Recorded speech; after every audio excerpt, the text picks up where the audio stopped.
सिद्धि की शादी के बाद वो ससुराल चली जाती है। पीछे रह जाती है भाभी रानी। सिद्धि के ससुराल जाते ही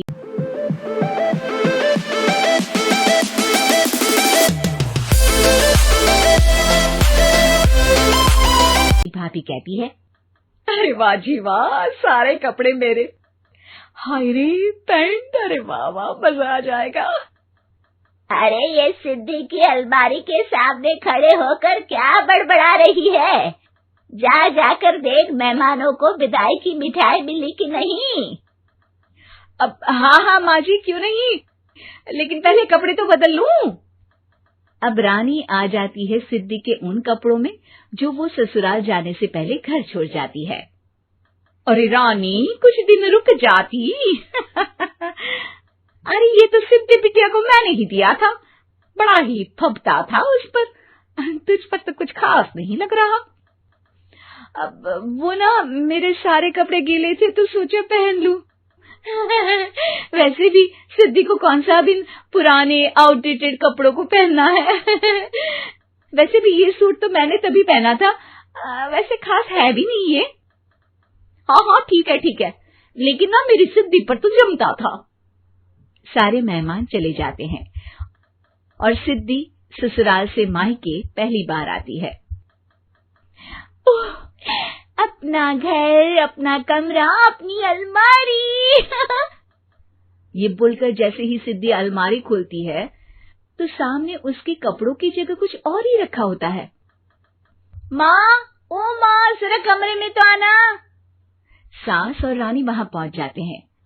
रानी ने पहनी होती है सिद्धि की जींस और टी शर्ट। अरे भाभी, ये क्या? ये तो मेरी बड़ी ही महंगी टी शर्ट है, इसे आपने घर में क्यों पहनी है?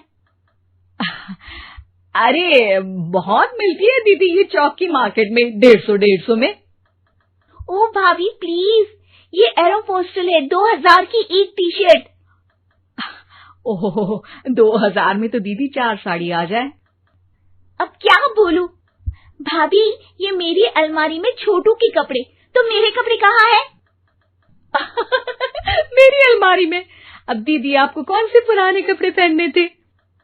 माना भाभी, लेकिन मैं जब घर आती तो यही सब पहनती ना।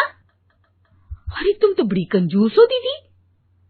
खैर, वक्त आता है जब सिद्धि ससुराल के लिए रवाना हो रही होती है। अरे रानी, अंदर से सिद्धि का गिफ्ट ले आ, लड़की पहली बार ससुराल से मायके आई है। रानी अंदर जाती है और एक सिंपल सी साड़ी लेकर बाहर आ जाती है। ये लीजिए माँ जी।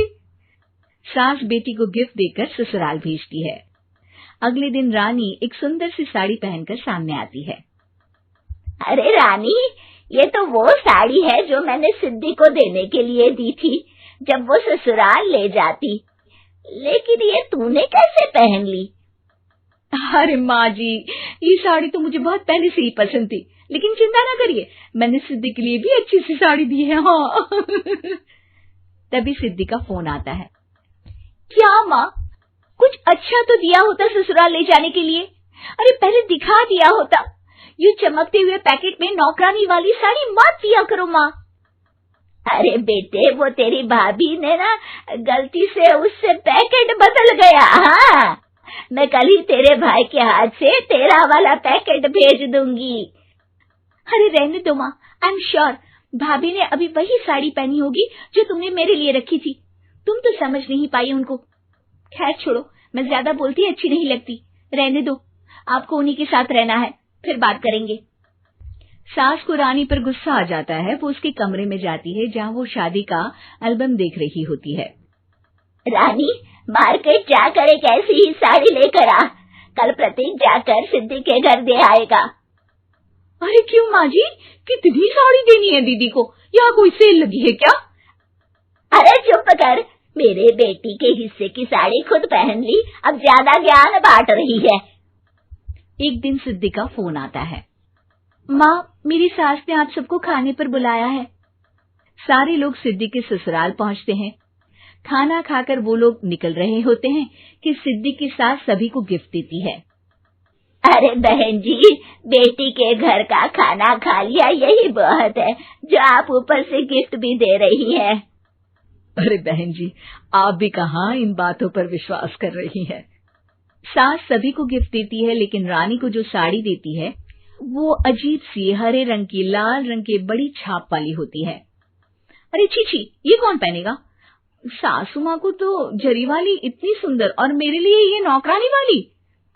अरे भाभी, दरअसल मैं जब भी घर आती थी आप वापसी में ऐसी ही साड़ी देती थी ना, तो माँ ने सोचा कि आपको आपकी पसंद की ही साड़ी क्यों ना दी जाए।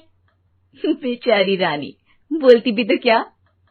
सिद्धि और सास रानी का चेहरा देखकर हंसने लगती है, तो रानी समझ जाती है कि अपने ही बिछाए जाल में वो फंस चुकी है।